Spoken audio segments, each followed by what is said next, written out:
Hola, soy Mauricio José Schwartz y esto es el Rey va desnudo a fondo. Usted muy probablemente no sabe qué es la ONU, aunque crea saberlo, ni cómo se formó ni qué hace todos los días. Usted muy probablemente ha escuchado decir que la ONU es inoperante, un infierno burocrático, un arma del poder contra los desvalidos y que el mundo estaría mucho mejor sin la Organización de las Naciones Unidas.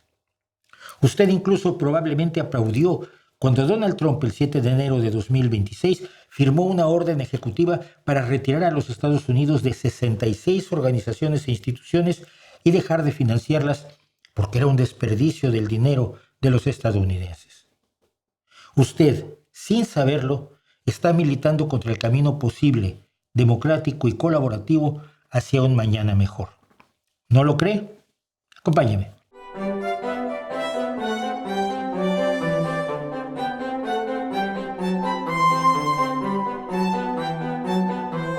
En un resumen rápido, si mañana desaparece la ONU, 16 millones de personas sufrirán una hambruna que matará a muchos de ellos. La producción de alimentos en las zonas más deprimidas del mundo caerá en picada.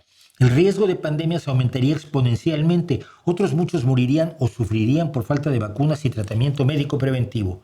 Millones y millones de personas en campamentos de refugiados quedarían sin techo y sin comida. Nadie se ocuparía de rescatar a miles de niños soldados. Los derechos de las mujeres en zonas delicadas desaparecerían. Otros millones de niños quedarían sin escuela. La ayuda a Gaza desaparecería. Sería, en palabras de un experto, un choque sísmico con consecuencias a nivel mundial. Porque usted sabe que la ONU tiene defectos y problemas, y lo repetiré mucho hoy, a diferencia de otras instituciones perfectas, como por ejemplo, alguna quizás en algún lugar. Yo no la conozco, quizá usted sí, pero lo que usted no sabe es la otra cara de la moneda. La idea aquí es que usted conozca al menos lo mínimo que debe para formarse una opinión bien fundamentada, aunque sea en contra de la ONU en su totalidad o en algunas de sus partes.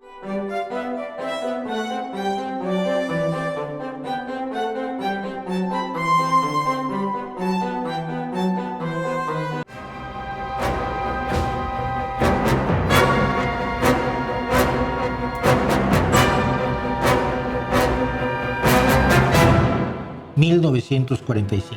El mundo está cansado de la guerra y buena parte de él está destruido, sobre todo partes de Europa y Asia.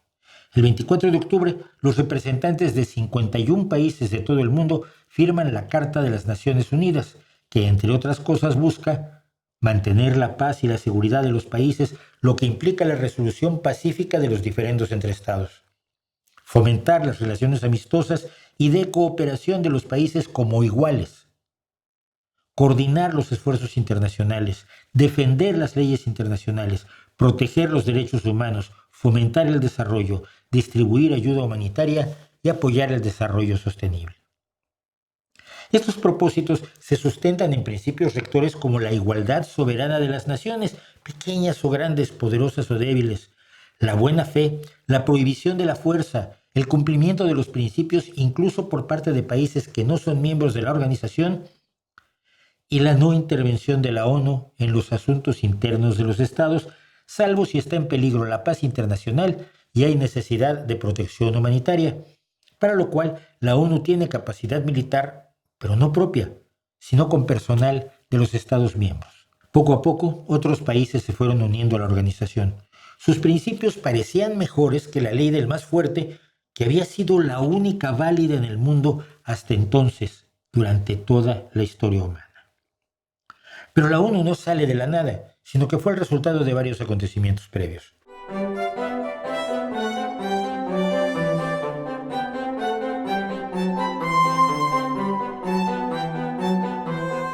La Primera Guerra Mundial había sido el conflicto más brutal de la historia humana hasta ese momento. Fue sobre todo una guerra entre imperios. Los poderes aliados, encabezados por Francia, Reino Unido, Rusia, Italia, Estados Unidos y Japón, en ese momento todos, o casi todos imperios. Y los poderes centrales, al frente de los cuales estaban otros imperios, Alemania, Austria-Hungría, el Imperio Otomano, Bulgaria. En los 4 años y 3 meses que duró esa guerra, murieron entre 9 y 11 millones de soldados y entre 8 y 13 millones de civiles, y fueron heridos más de 20 millones de miembros del personal militar. Se utilizaron por primera vez armas aterradoras como las químicas, especialmente gases letales e incapacitantes, además de maquinaria como tanques y aviones de combate, y todo esto se había desarrollado en una guerra de trincheras que fue especialmente brutal y agotadora. Al final del conflicto, los grandes imperios habían desaparecido o habían emprendido su desmembramiento. Numerosos países, sobre todo europeos, recuperaron su independencia. Cayeron antiguas dinastías como la de los Romanov, los Hohenzollern, los Habsburgo y los otomanos, abriendo la puerta al establecimiento de nuevas y extrañas democracias. Al amparo de las ideas de diversos activistas, juristas, politólogos y ciudadanos preocupados, en 1920 se creó la Liga de las Naciones como resultado de los debates posteriores a la guerra, con 42 naciones fundadoras y que llegó a reunir a 58 países. Pero su influencia declinó conforme algunos países la abandonaban y otros decidían dejar de obedecer la legislación internacional. La Liga de las Naciones murió con la Segunda Guerra. Durante este brutal segundo conflicto, líderes como Roosevelt y Churchill empezaron a hablar sobre una nueva organización con bases similares, pero con alguna capacidad de hacer cumplir sus mandatos. Distintas reuniones y documentos como la Declaración del Palacio de St. James de junio de 1941 o la Carta Atlántica que le siguió en agosto de ese año empezaron a proponer metas para el mundo después de la Segunda Guerra Mundial, antes siquiera de que el conflicto tuviera sus más terribles efectos. Los aliados en la guerra firmaron el 1 de enero de 1942 la Declaración de las Naciones Unidas, que sería la base de la carta que posteriormente se firmó en 1945. Si la Primera Guerra Mundial había sido brutal, la Segunda había superado todos los horrores del pasado de toda la historia humana, tanto en Europa como en el Pacífico, donde los derechos humanos se habían denegado allí donde se asentaban los ejércitos del eje, Alemania, Italia y Japón. Así que los aliados triunfantes, Reino Unido, Estados Unidos, la Unión de Repúblicas Soviéticas Socialistas y la República de China, fundaron la ONU para principalmente tratar de evitar un nuevo conflicto internacional de perspectivas inimaginables, sobre todo porque ya existían las armas atómicas, a las que se unirían en 1952 las aún más devastadoras armas de hidrógeno o termonucleares. Para lo que vamos a ver hay que tener en cuenta las palabras de Annalena Baerbock, política progresista alemana y presidenta de la Asamblea General de las Naciones Unidas para su 80 periodo de sesiones de 2025 a 2026. Al tomar posesión de su cargo el 2 de junio de 2025, la señora Baerbock repitió la sentencia del segundo secretario general de la ONU, Dag Hammarskjöld. La ONU no se creó para llevar a la humanidad al paraíso, sino para salvarla del infierno. La presidenta Baerbock añadió después: nada en este mundo sería mejor sin las Naciones Unidas.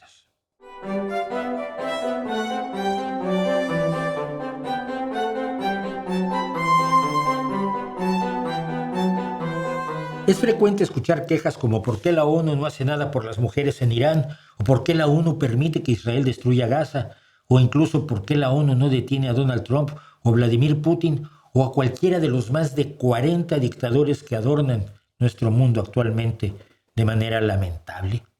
Y es que la ONU tiene limitaciones enormes, mismas que no se hacen evidentes a primera vista cuando uno piensa en una organización internacional con la fuerza de 193 países, pero sujeta también a los caprichos, conveniencias, intereses y veleidades de 193 países, o para ser más precisos, de los gobiernos, cambiantes a veces a gran velocidad, de 193 países distintos. La ONU es una organización diplomática, no es un policía, ni un supragobierno, ni cosa por el estilo, aunque algunos temen que lo sea.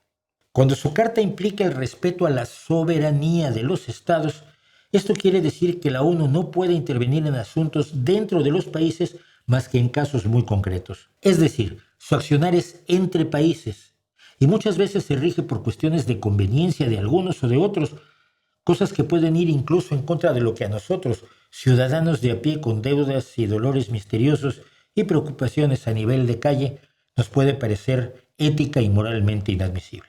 Sobre las mujeres en Irán, la ONU puede condenar y condena al gobierno iraní por su tratamiento de las mujeres. En 2022, el Consejo Económico y Social de la ONU expulsó a Irán de la Comisión de la Condición Jurídica y Social de la Mujer. La ONU puede documentar las violaciones a los derechos humanos para denunciarlas públicamente, condenar mediante declaraciones y nada más. La represión o las leyes del hijab, por ejemplo. Y ONU Mujeres apoya a las víctimas y exige que se lleve a juicio a los responsables. Pero no puede hacer más. Con respecto a Gaza, la ONU intermedia el esfuerzo por un cese al fuego y realiza la labor diplomática necesaria para la liberación de rehenes. Mantiene la Agencia de Naciones Unidas para los Refugiados de Palestina en Oriente Próximo desde 1948 y esa agencia es la principal vía de llegada de alimentos, medicamentos médicos, equipo potabilizador de agua y otros insumos indispensables para la supervivencia de quienes viven en la Franja de Gaza. Más allá de flotillas simbólicas, la vida de millones de palestinos depende de la ONU y con su vida han pagado muchos trabajadores de la ONU ese apoyo. La denostada Organización Mundial de la Salud es responsable en Gaza de la atención de emergencia, las evacuaciones médicas, numerosos suministros médicos y farmacéuticos y de combustible, además de coordinar a ONGs y otras organizaciones de apoyo. En su labor solo en la guerra de Gaza, al menos 397 miembros del personal de las Naciones Unidas, decíamos, han entregado su vida realizando sus labores en apoyo a la población de Palestina. Sobre Ucrania, la Asamblea General ha condenado el ataque ruso y exigido su repliegue a las fronteras originales de 1994. Y aquí estoy hablando de los conflictos más mediáticos de este tiempo, pero la ONU está presente con personal, recursos y apoyo en otros muchos lugares de los que no estamos tan conscientes, en los conflictos armados del Sáhara Occidental, la República Centroafricana, la República Democrática del Congo, Abyei, Sudán del Sur, Líbano, los Altos del Golán, Chipre, Kosovo, la India, Pakistán, Afganistán, Libia, Siria, Yemen, Myanmar o Haití, con programas de desarrollo en 170 países. 170 de los 193 países de la ONU. Con programas para niños en 190 países, alimentos, salud, educación, derechos, con programas de nutrición que alimentan a casi 100 millones de personas, con programas que protegen a más de 120 millones de personas desplazadas forzadamente de sus hogares. Si vemos todo esto, resulta un poco extraño escuchar con cierta frecuencia eso de que la ONU no hace nada.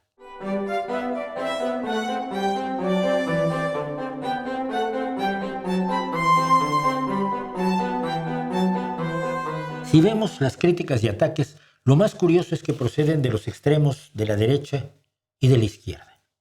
Para la extrema derecha, la ONU es un nido de izquierdistas de la peor clase, feministas creyentes en el cambio climático, socialistas que regalan ayuda, alimentos y medicinas en lugar de venderlos, enemiga de la soberanía de los pueblos, que actúa como gobierno mundial, le impone decisiones a sus miembros.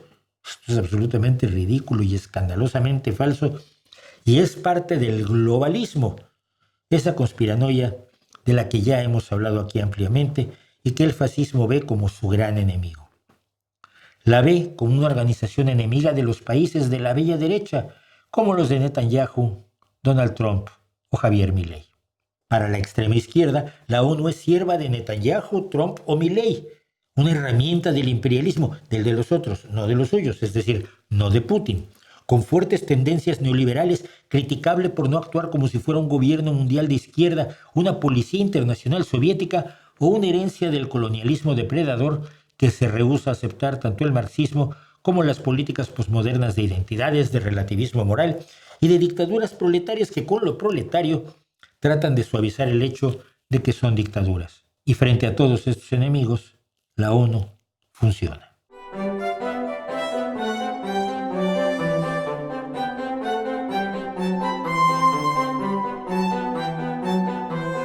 La crítica más común a la ONU es su gran burocracia, con alrededor de 130,000 empleados en todas sus dependencias, sin contar las organizaciones independientes que tienen relación con la ONU. Sería interesante que, más que crítica, se ofrecieran soluciones para reducir la burocracia de la organización. Lo invito a que lo intente. Lo que es cierto es que países con muchas menos responsabilidades y alcance tienen burocracias aún mayores. Por ejemplo, Chad, con más de 147,000 empleados públicos, Botsuana con 151,000, Estonia con 161,000, Níger con 166,000 o Macedonia del Norte con 182,000 empleados públicos. Eso sin contar a los enormes monstruos como Estados Unidos con 21 millones de trabajadores de gobierno, Indonesia con 12,5 millones, Brasil con otros 12 millones, Reino Unido con 7,8 millones o México con 6,8 millones de burócratas. ¿Qué sostienen esos 130,000 trabajadores? El principal cuerpo de la ONU es la Asamblea General, que se reúne el mes de septiembre para votar resoluciones diversas. El segundo es el Consejo de Seguridad, que tiene 5 miembros permanentes y 10 eventuales. Como organismo que debe ocuparse de la paz y la seguridad, en su origen se dio derecho de veto a los 5 países que la fundaron: China, Francia, la Unión Soviética, hoy Rusia, el Reino Unido y Estados Unidos. El problema históricamente ha sido que en ocasiones esos países, sobre todo 3 de ellos, han utilizado el veto no pensando en la paz y la seguridad mundiales, sino en sus propios intereses y los de sus aliados. El Consejo de Seguridad puede determinar sanciones políticas, diplomáticas y económicas contra países que ponen en riesgo la paz mundial y cuenta con una serie de comités dedicados a distintas labores. Cuenta además con el Consejo Económico y Social, la Corte Internacional de Justicia y la Secretaría General, que es encabezada por el oficial administrativo en jefe de la ONU, su secretario general. Repito, oficial administrativo en jefe, no jefe político, no jefe militar, no jefe económico. El secretario general de las Naciones Unidas se ocupa de ser portavoz de los desprotegidos del mundo y de servir a los objetivos de la organización. El sistema de las Naciones Unidas cuenta además con organizaciones afiliadas que tienen sus propios miembros responsables y su propio presupuesto, generalmente procedente de aportaciones voluntarias de países, organizaciones y personas. Y veamos un solo ejemplo: la Organización de Aviación Civil Internacional, con sede en Montreal, Canadá.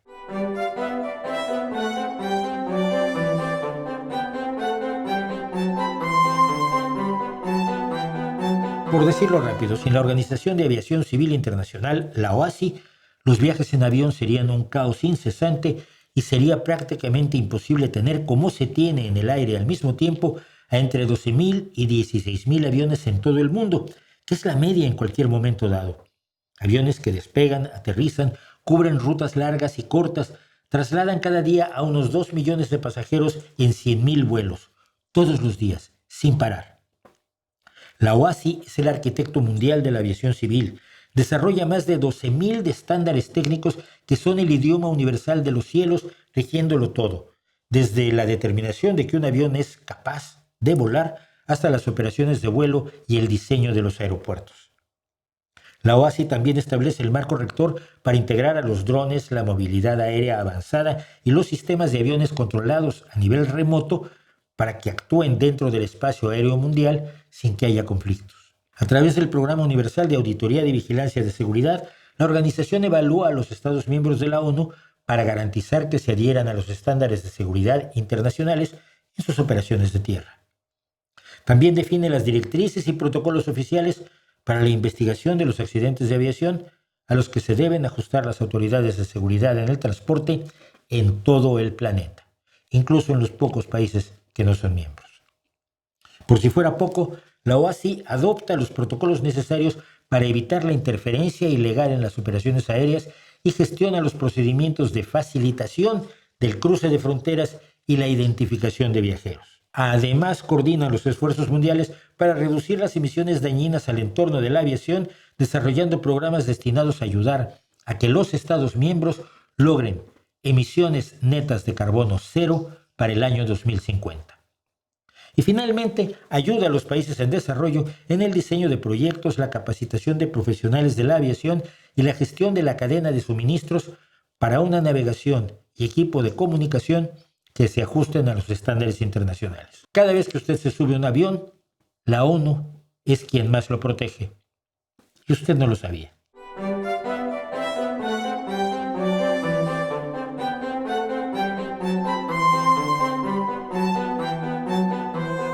No es posible siquiera intentar cubrir todo lo que hace la ONU y sus programas en un pequeño vídeo de media hora, ni es posible hacerlo en una larga serie de muchos vídeos. Por supuesto que la ONU puede mejorar y debe mejorar. Quizás nos gustaría que lo hiciera a una velocidad mucho mayor a la que lo hace, y por supuesto tiene enormes defectos. Pero nada de eso. Todos los defectos reales que tiene, sumados a todas las críticas justas y a todas las críticas injustas que cualquiera puede tener en su contra, nada de ello amerita que se disuelva como sueñan Donald Trump, Vladimir Putin y muchos otros. La ONU se volvería inoperante si pudiera hacer todo lo que muchos críticos de Twitter y de TikTok y de sofá y de mesa de café y de columna en el periódico quisieran que hiciera. Derrocar gobiernos, fusilar dictadores, parar guerras con sus propios ejércitos que necesariamente serían poderosísimos para conseguirlo. Pero ni esto satisfaría los sueños, sin duda muchos de ellos enormemente nobles y compartibles, de gran cantidad de personas. Para funcionar, la ONU debe contemporizar con regímenes y gobiernos absolutamente despreciables a ojos de cualquier persona normal. Debe mantener presencia con sus programas y relaciones diplomáticas sólidas, amables y fluidas, igual con criminales de guerra como Putin y Netanyahu, con tiranos despiadados como Kim Jong-un, con monarquías asesinas, teocráticas y misóginas como las del Golfo Pérsico y con otros muchos. Esto puede resultar desagradable, es desagradable, pero es la única manera en que se pueden emprender acciones que mejoran las condiciones de vida de la gente que vive bajo esos regímenes despreciables.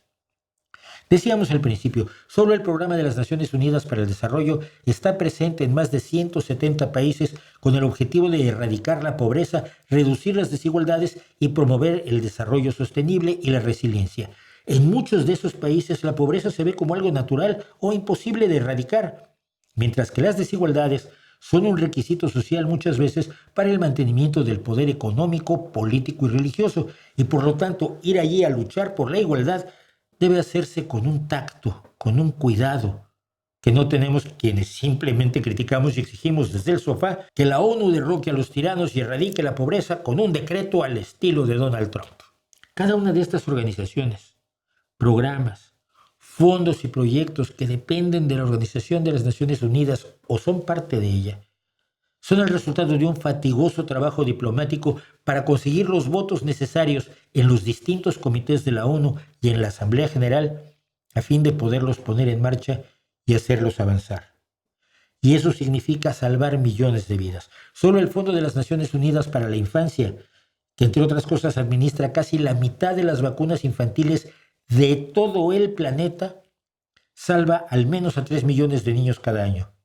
82,000 niños al día, 342 niños cada hora, casi un niño cada segundo, o 19 niños en lo que tardé en decir este párrafo. Mientras tanto, el Programa Mundial de Alimentos da de comer todos los días a unos 121 millones de personas vulnerables en más de 120 países y territorios. Hablamos de 15.800 millones de raciones de comida al año, además de que es el principal proveedor de comidas escolares en todo el mundo. La ONU desaparece y la enfermedad y el hambre se presentan a las puertas de decenas de millones de personas en cosa de días. Y finalmente, las labores de conservación de la paz de la ONU, que no pueden parar a ejércitos en guerra, pueden al menos proteger a los civiles y hacer llegar ayuda humanitaria, como lo hace en los países que mencionábamos al principio. Y todo esto se paga con donativos voluntarios y las cuotas de los países que pertenecen a la organización, lo que hace especialmente peligrosa la reacción de los ultranacionalistas. Los Estados Unidos con Donald Trump le adeudan a la organización más de 4,000 millones de dólares. Xi Jinping de China le debe 455 millones de dólares y Vladimir Putin adeuda 200 millones de dólares.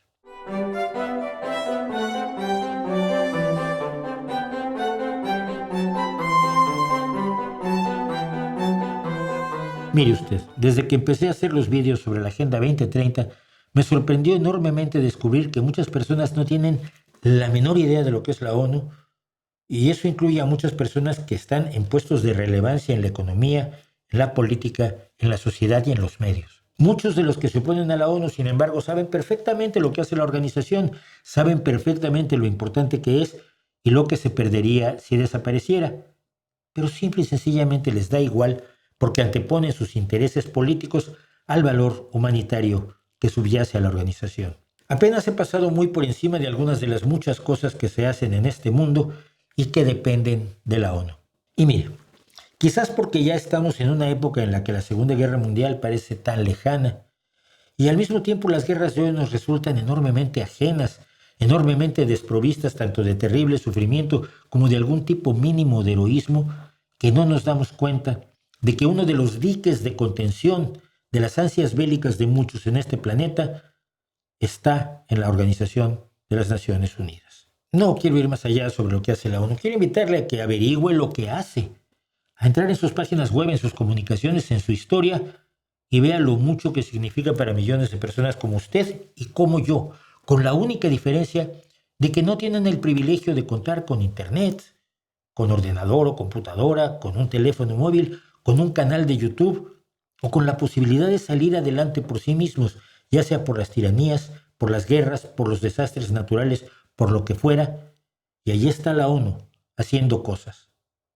¿No es suficiente? No, nunca, nunca nada es suficiente. Pero algo y mucho siempre son mejor que nada. Repito las palabras de Annalena Baerbock y de Hammarskjöld. La ONU no se creó para llevar a la humanidad al paraíso, sino para evitar que caiga al infierno. Y quienes quieren destruirla quieren crear su propio paraíso, a costa de llevarnos a usted y a mí a su infierno autoritario y controlador. Y solamente por eso vale la pena combatirlos y defender a la muy defectuosa pero enormemente necesaria Organización de las Naciones Unidas. ¿No cree usted?